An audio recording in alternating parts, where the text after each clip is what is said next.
would want to look at the subject matter from the angle of a very grown-up man. I'm 65.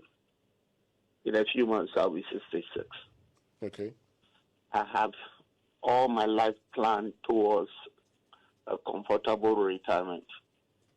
And I have consistently kept faith with the system and invested quite a lot into government securities. I must indicate that during the financial sector restructuring, I lost money. And during the period that was going on, I had serious health problems because I couldn't sleep. Okay.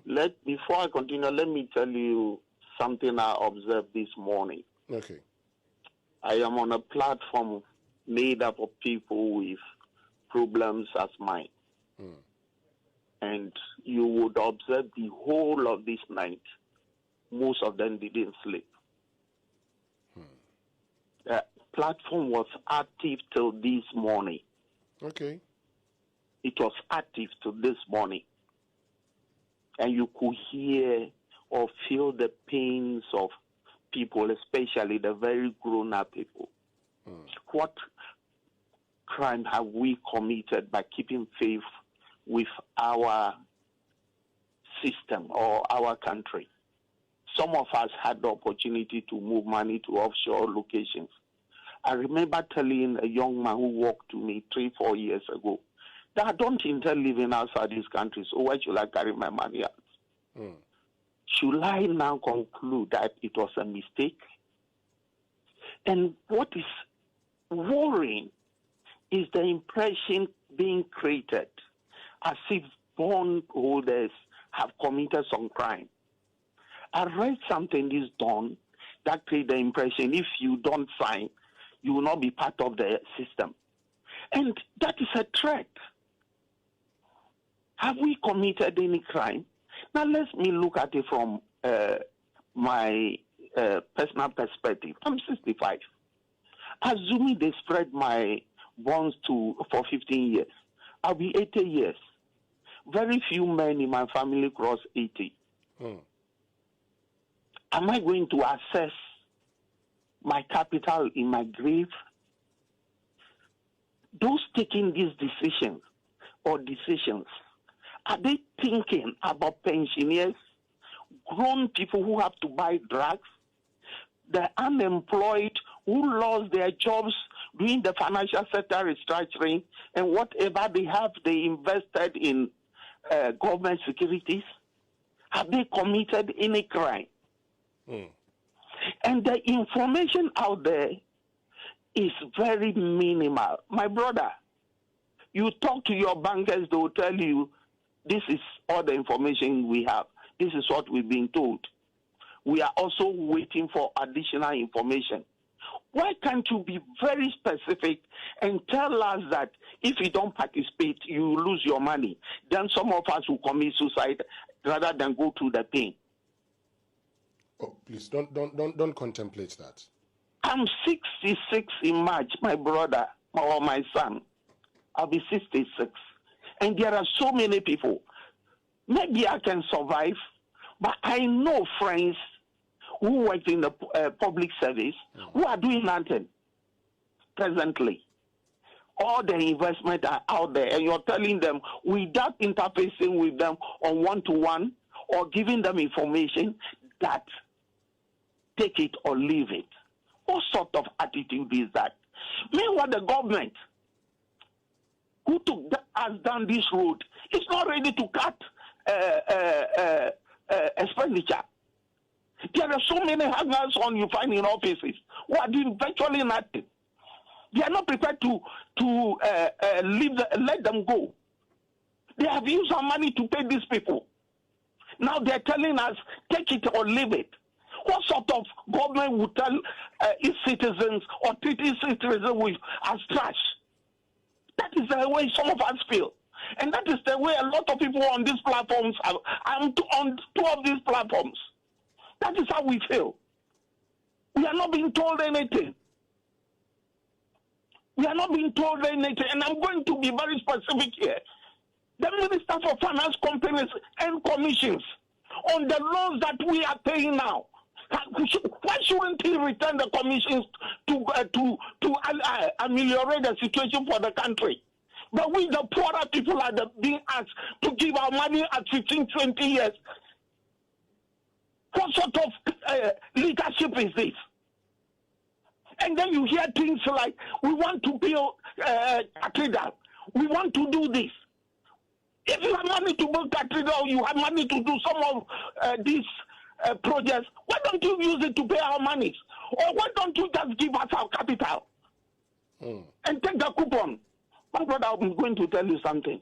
In July, I was approached by one of the finance houses that there was a government bond available. I moved money, quite some money, to purchase it. I've not earned one coupon on it. And now you're telling me I should wait for another 15 years maximum? I've not earned one coupon. No interest on it. And it's like you're stealing my money.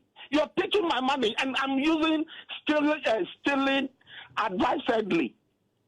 If you take somebody's property without his consent, you have stolen it. In law, is expropriation. You are expropriating my property by force, by the use of law. It is wrong. It is wrong. They want to send a lot of people to their graves.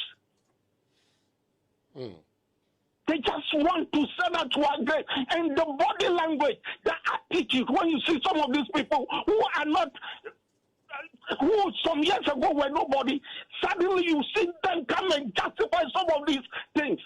I have never worked for government. I have worked hard. Let me call somebody. I've worked like a bull, trying to create a life for myself. Then you are telling me you are taking all the money. And I put everything in, almost everything government bonds. And it's a lot. Maybe we'll find means to collect our monies.